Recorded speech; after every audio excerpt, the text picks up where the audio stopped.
చిత్రీకరిస్తున్నారా అన్న విషయం గురించి 30 రోజుల పాటు పెద్ద ఎత్తున ఆందోళన జరిగిన విషయం. యాక్సిడెంట్గా చిత్రీకరిస్తున్నారా అన్న విషయం గురించి 30 రోజుల పాటు పెద్ద ఎత్తున ఆందోళన జరిగిన విషయం మీకు తెలుసు.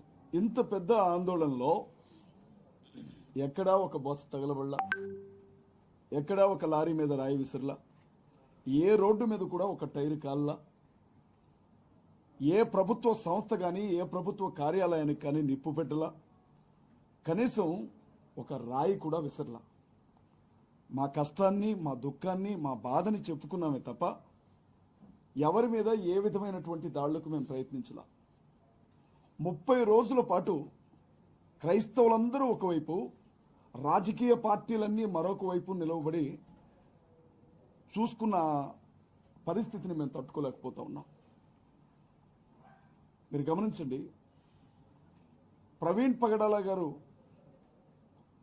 చనిపోయినటువంటి ఆ స్థలంలో ఇంకెవరూ ఉండకూడదని నేను మనస్ఫూర్తిగా కోరుకుంటున్నాను. ఎవరికి కూడా ఆ కష్టం రాకూడదు, ఏ కుటుంబం కూడా ఆ కుటుంబ యజమాని కోల్పోకూడదు. కానీ అక్కడ ఒక్కసారి ఆలోచించండి, వేరే మతానికి సంబంధించిన ఏ నాయకుడు చనిపోయి ఉన్నా, వేరే మతాలకు సంబంధించిన ఏ పీఠాధిపతి కావచ్చు, మఠాధిపతి కావచ్చు, మౌలానా గారు కావచ్చు, అలాంటి పరిస్థితుల్లోనే చనిపోయి ఉంటే రాష్ట్రంలో పరిస్థితులు ఎలా ఉండేయో మీ ఊహకే నేను వాటిని వదిలిపెడతా ఉన్నా. ఇంత జరిగితే ఆంధ్ర రాష్ట్రంలో కొంతంటే కొంత సానుభూతి కూడా దొరక్కపోగా ప్రవీణ్ పగడాల గారి కుటుంబానికి గొప్ప సేవకుడిని మేము పోగొట్టుకున్నామన్న దుఃఖంలో మేము ఉన్నప్పుడు ఆయన ఒక త్రాగుబోతులాగా చిత్రీకరించింది ఆంధ్ర ప్రభుత్వం. చాలా స్పష్టంగా మహాసేన మీడియా అయితే 24 గంటలు అదే పని చేసింది, మీకు తెలుసు. నేను కొన్ని విషయాలు మీ దృష్టికి తీసుకొని వస్తాను. మాట్లాడొచ్చు కదా, కేసులు అయితే ఏం పెట్టరు కదా. ఏమో మాట్లాడితే ప్రశ్నిస్తే కేసు పెడతాం అంటున్నారు కదా, మళ్ళీ ఏమన్నా కేసులు పెడతారేమోనని మీడియా ముందు మాట్లాడుతున్నాను. దయచేసి బిట్ కట్ చేసి వేయకండి, ఏదైనా ఉంటే పూర్తిగా చూపించండి. ఎందుకంటే నాకు కొంచెం పోలీసులు అంటే భయం. మొన్నే అరెస్ట్ చేసి తీసుకుని వెళ్ళి నెత్తి మీద ఉన్న జుట్టంతా తీసేశారు. ఇది ఎదగడానికే చాలా టైం పట్టింది. ఈసారి గుండు కొడితే బాగా ఇబ్బంది అయింది, మా పిల్లలు చూడలేకపోతున్నారు.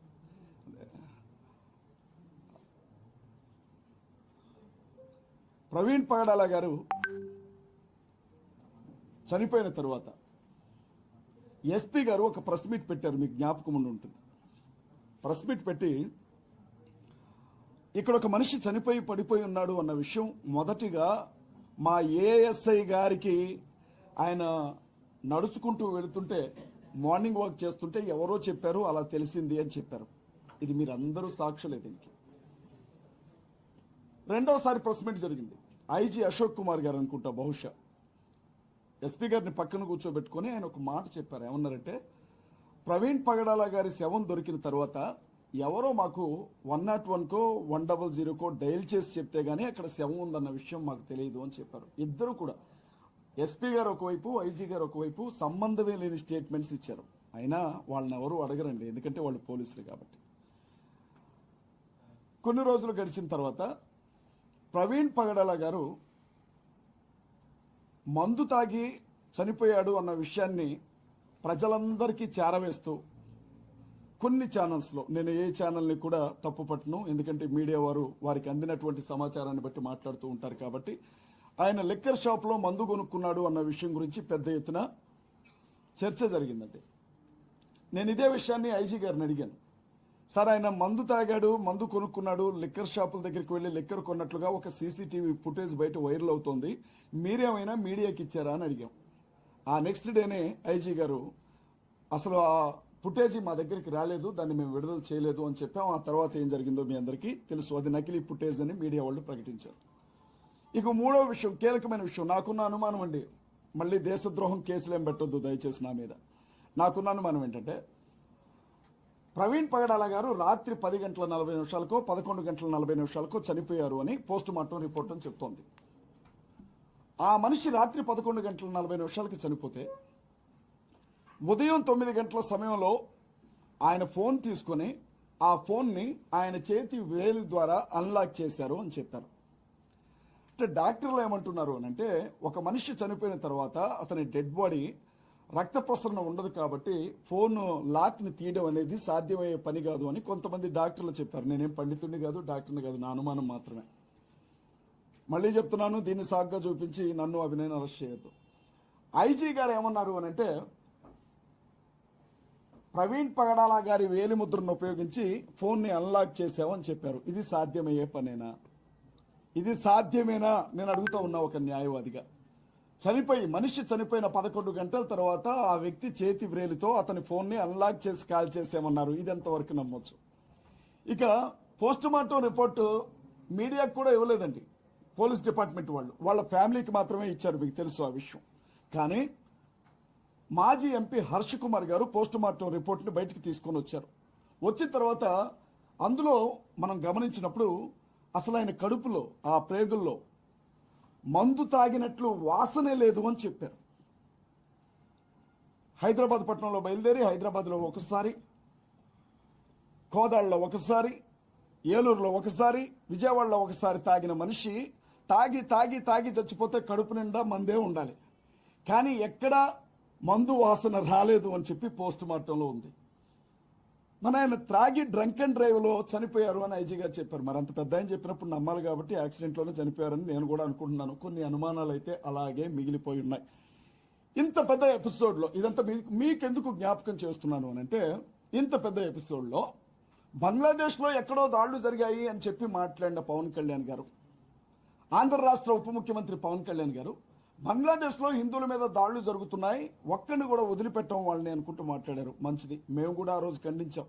మన దేశ ప్రజల మీద ఏ దేశంలో కూడా దాడులు జరగడానికి వీల్లేదు అన్నది మా స్టాండ్ కూడా. ఆ తర్వాత కూడా ఆయన ఒక పార్టీ సభను ఏర్పాటు చేసుకున్నారు, జనసేన జయకేతనమా ఏదో ఒక సభ, మీకు ఐడియా ఉండుంటుంది. ఆ సభలో కూడా ఆయన మాట్లాడుకుంటూ ఎప్పుడో కొన్ని సంవత్సరాల క్రితం అసదుద్దీన్ ఓవైసీ మాట్లాడిన మాటలను ప్రస్తావిస్తూ, మేము అన్ని మతాలను గౌరవిస్తాం, అందరినీ ప్రేమిస్తాం, ద సేమ్ టైం మా హిందువులకు జరుగుతుంది కాబట్టే ఇలా ఉన్నారు, కానీ ఇదే మీ ముస్లింలకు కానీ క్రైస్తవులకు కానీ జరుగుంటే దేశాన్ని మీరేం చేసేవాళ్ళో అందరికీ తెలుసు అని మాట్లాడాడు. ఇప్పుడు నేను పవన్ కళ్యాణ్ గారిని ఒక మాట అడుగుతా ఉన్నా. 30 రోజులు మీరు పార్టీ అధ్యక్షులు, రాష్ట్రానికి ఉప ముఖ్యమంత్రి, అనేక శాఖలకు మంత్రివర్యులుగా ఉన్నారు. నోరు తెరచి ఒక్కసారంటే ఒక్కసారైనా మీడియా చిట్చాట్లోనైనా ప్రవీణ్ గారి కుటుంబానికి సానుభూతిని తెలియచేశారా? ప్రవీణ్ గారి కుటుంబానికి సింపతి, కనీసం ఒక మనిషి, సాటి మనిషి చనిపోయాడు, ఓహో బహుశా అక్కడ ఆవు చనిపోయి ఉంటే మాట్లాడేవాడు. మాట్లాడడమే కాదు, నడి రోడ్ల మీద ధర్నాలు కూడా చేసేవాడు. కానీ అక్కడ చచ్చిపోయింది ఒక పాస్టర్, అది కూడా ఆఫ్టర్ ఆల్ ఒక దళితుడు కాబట్టి మాట్లాడలేదు. మీరు ఆఫ్టర్ ఆల్ అంటున్న ఆ పాస్టర్ కొన్ని లక్షల మంది, కొన్ని కోట్ల మంది క్రైస్తవుల గుండె చప్పుడుగా ఉన్నాడు అన్న విషయాన్ని ఈరోజు నేను పవన్ కళ్యాణ్ గారికి చెప్తా ఉన్నా. పవన్ కళ్యాణ్ గారు స్పష్టంగా జ్ఞాపకం ఉంచుకోవాలి. పిఠాపురంలో ఎస్సీ మాలపల్లి, మీ అందరికీ తెలుసు, మాలలందరినీ కూడా వెలేశారు. వాళ్ళకి సరుకులు అమ్మలేదు, తినడానికి తిండి దొరకనివ్వలేదు, అన్నీ చేస్తే నియోజకవర్గంలో ఎమ్మెల్యే అయ్యుండి కనీసం ఆ విషయం గురించి మాట్లాడాల. ఇవాళ ఆయన దేశం గురించి, ధర్మం గురించి మాట్లాడుతూ ఉన్నాడు. నేనేమంటున్నానంటే, మరి నీ కోసం క్రైస్తవులు ఎంతో మంది ఓట్లేశారు, జనసేన జెండాలు పట్టుకొని క్రైస్తవులు కుర్రాళ్లు తిరిగారు, నీ అభిమానులు ఉన్నారు, వారికి నువ్వేం సమాధానం చెప్పబోతున్నావు, లేకపోతే మేము నీకు ఎలాంటి సమాధానం ఇస్తాను నువ్వు చూడాలనుకుంటున్నావు అని నేను అడుగుతా ఉన్నా పవన్ కళ్యాణ్ గారిని. ఇక రెండో విషయం, పవన్ కళ్యాణ్ గారు మాట్లాడలేదంటే వదిలేయండి. జగన్మోహన్ రెడ్డి గారండి, క్రైస్తవులందరూ బాగా ఇష్టపడతారండి జగన్మోహన్ రెడ్డి గారిని. జగన్మోహన్ రెడ్డి గారు వ్యక్తిగతంగా ఆయనకు వచ్చిన ఇమేజ్